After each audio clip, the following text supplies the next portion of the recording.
مباشرت یعنی بیوی سے ہم بستری کیسے کرنی چاہیے؟ اسلام میں بیوی سے ہم بستری کا طریقہ کار کیا ہے؟ کون سی غلطی مباشرت کے وقت مرد کو بیماریوں کی دلدل میں دھکیل دیتی ہے؟ حضرت علی رضی اللہ تعالی عنہ کا وہ قول جو ہر شوہر کے لیے آنکھیں کھول دینے والا ہے۔ اس ویڈیو کو مت چھوڑنا کیونکہ یہ آپ کو صرف علم نہیں بلکہ سکون دے گی۔ بسم اللہ الرحمن الرحیم۔ السلام علیکم ورحمۃ اللہ وبرکاتہ۔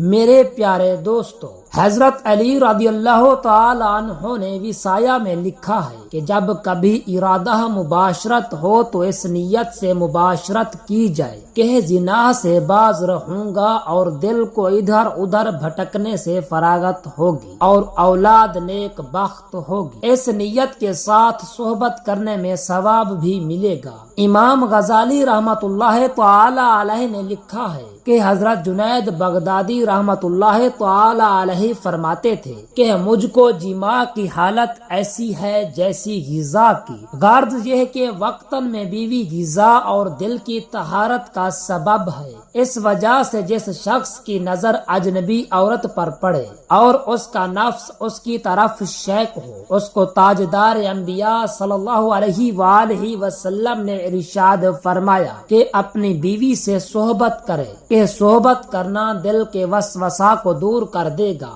اور فرمایا کہ عورت جب سامنے آتی ہے تو شیطان کی صورت میں آتی ہے۔ پس جب تم میں سے کوئی کسی عورت کو دیکھے اور وہ اس کو اچھی معلوم ہو تو اسے چاہیے کہ اپنی بیوی سے صحبت یعنی ہم بستری کرے کہ اس کے پاس بھی وہی بات ہے جو دوسری کے پاس ہے۔ اسلام میں ہم بستری کو صرف شہوت کی تسکین کا ذریعہ نہیں بلکہ محبت، سکون اور نسل انسانی کی بقا کے لیے پاکیزہ عمل قرار دیا گیا ہے۔ اس عمل کے دوران درج ذیل باتوں کا خیال رکھنا چاہیے۔ ہم بستری کا مقصد صرف جسمانی لذت نہ ہو بلکہ اللہ تعالیٰ کی رضا، ازدواجی محبت کو مضبوط کرنا اور حلال طریقے سے اولاد پیدا کرنا ہو۔ اس عمل سے پہلے اور بعد میں جسمانی صفائی کا خاص خیال رکھیں کیونکہ یہ سنت نبوی صلی اللہ علیہ وسلم ہے اور صحت کے لیے بھی ضروری ہے۔ میاں بیوی دونوں اس عمل پر راضی ہونا چاہیے۔ زبردستی یا جبر کا رویہ گناہ اور ازدواجی زندگی کے لیے نقصان دہ ہے۔ بیوی کے جذبات اور جسمانی حالت کا خیال رکھنا شوہر کی ذمہ داری ہے۔ اس عمل کو زبردستی یا محض اپنی خواہش پوری کرنے کا ذریعہ نہ بنائیں۔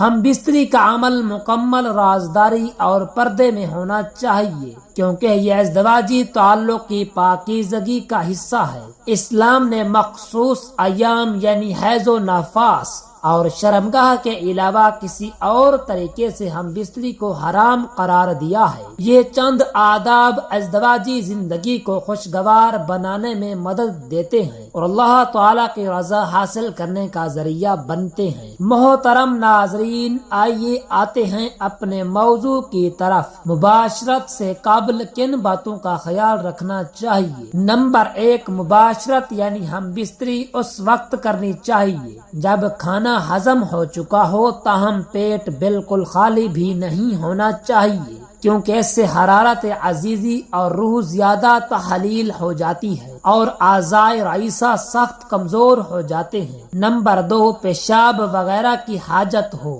تو اس سے فارغ ہو لینا چاہیے کیونکہ شدید پیشاب کی حالت میں صحبت کرنے سے مثانہ اور پیشاب کی نالی کے امراض پیدا ہو جاتے ہیں۔ نمبر 3، پاخانہ کی حاجت کے وقت جماع کرنے سے بواسیر وغیرہ کے امراض لاحق ہو جاتے ہیں۔ نمبر 4، نزلہ، زکام اور بخار کی حالت میں جماع کرنے سے بدن میں حرارت بس جاتی ہے اور دق یعنی دمہ کی صورت اختیار کر لیتی ہے۔ نمبر 5، آنکھیں دکھنے کی حالت میں صحبت کرنے سے آنکھوں میں زخم اور سفیدی پیدا ہو جاتی ہے۔ نمبر 6، بھرے ہوئے پیٹ کی حالت میں صحبت کرنے سے اول تو انزال جلد ہو جاتا ہے، دوسرا ضعف معدہ، ورم جگر اور پیٹ کے امراض پیدا ہو جاتے ہیں۔ نمبر 7، خوف اور پریشانی کی حالت میں میں مباشرت نامردی کو جنم دیتی ہے۔ حقیقت تو یہ ہے کہ خوف بجائے خود عضو میں مکمل انتشار پیدا نہیں ہونے دیتا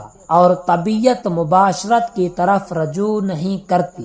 نمبر 8، نشہ کی حالت میں مباشرت کرنے سے جسم میں سے بہت زیادہ قوت اور حرارت خارج ہوتی ہے، جس سے بعد میں بہت کمزوری پیدا ہوتی ہے۔ اس کے علاوہ جوڑوں کی بیماریوں کا بھی خطرہ ہوتا ہے۔ نمبر 9، سخت گرمی اور سخت سردی میں مباشرت سے پرہیز کرنا چاہیے، کیونکہ دونوں حالتوں میں انسان کسی نہ کسی عارضے میں مبتلا ہو سکتا ہے۔ جس کمرے میں مباشرت یعنی ہم بستری کی جائے اس کا درجہ حرارت خوشگوار ہونا چاہیے۔ سردیوں میں کمرے کو گرم رکھنے اور گرمیوں میں ٹھنڈا رکھنے کا انتظام ہونا چاہیے۔ نمبر 10، جس دن مباشرت کرنے کا خیال ہو اس دن مرد کو چاہیے کہ وہ طاقتور غذائیں، گوشت، انڈا، دودھ وغیرہ استعمال کرے۔ اس دن غسل کر کے خوشبو بھی استعمال کرے۔ شام کو پیٹ بھر کر کھانا نہ کھائے اور کھانا کھانے کے تقریباً 3 گھنٹے بعد مباشرت یعنی ہم بستری کرے۔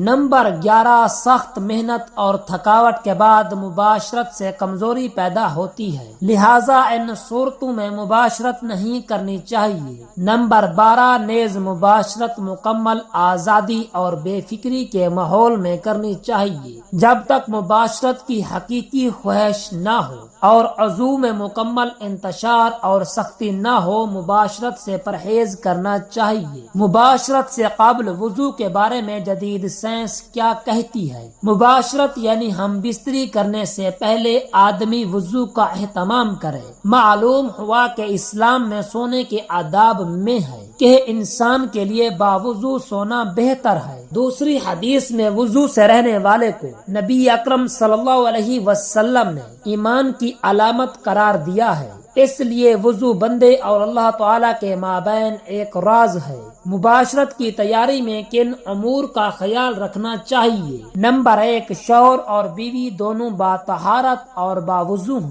نمبر 2، احتلام والا بغیر غسل اور پاکی کی اپنی زوجہ کے پاس نہ جائے، ورنہ لڑکا دیوانہ اور بخیل پیدا ہوگا۔ نمبر 3، غذا کھانے کے 3 گھنٹے بعد کا وقت نہایت موزوں ہے۔ نمبر 4، خوشبو لگانا تاجدار مدینہ صلی اللہ علیہ وسلم سے ثابت ہے، لہذا خوشبو کا استعمال ضرور کیجیے۔ نیز فریقین کا خوشبوؤں سے معطر رہنا لذتوں میں زیادتی کا باعث ہوتا ہے۔ نمبر 5، اگر کمرہ میں دینی کتب اور قرآن پاک موجود ہوں تو ان پر کپڑا وغیرہ ڈال دیا جائے۔ نمبر 6، قبلہ رو نہ رہیں، یہ احترام قبلہ کے خلاف ہے، لہذا اس کی طرف نہ منہ ہو نہ پشت۔ ہم بستری جیسے معاملات میں شریعت کے اصولوں کی پیروی کرنا نہ صرف ازدواجی محبت کو مضبوط کرتا ہے بلکہ اللہ تعالیٰ کی رضا اور برکت کا سبب بھی بنتا ہے۔ یہ تعلق اگر اسلامی تعلیمات کے مطابق ہو تو نہ صرف روحانی سکون بلکہ نسل انسانی کی بہتری کا ذریعہ بنتا ہے۔ تو ناظرین، یہ تھی آج کی ہماری ویڈیو جس میں ہم بستری سے متعلق اہم معلومات دی گئی ہے۔ اگر ویڈیو پسند آئی ہو تو ویڈیو کو لائک اور شیئر کیجیے گا اور کمنٹ باکس میں اپنی رائے ضرور دیجیے گا۔ شکریہ۔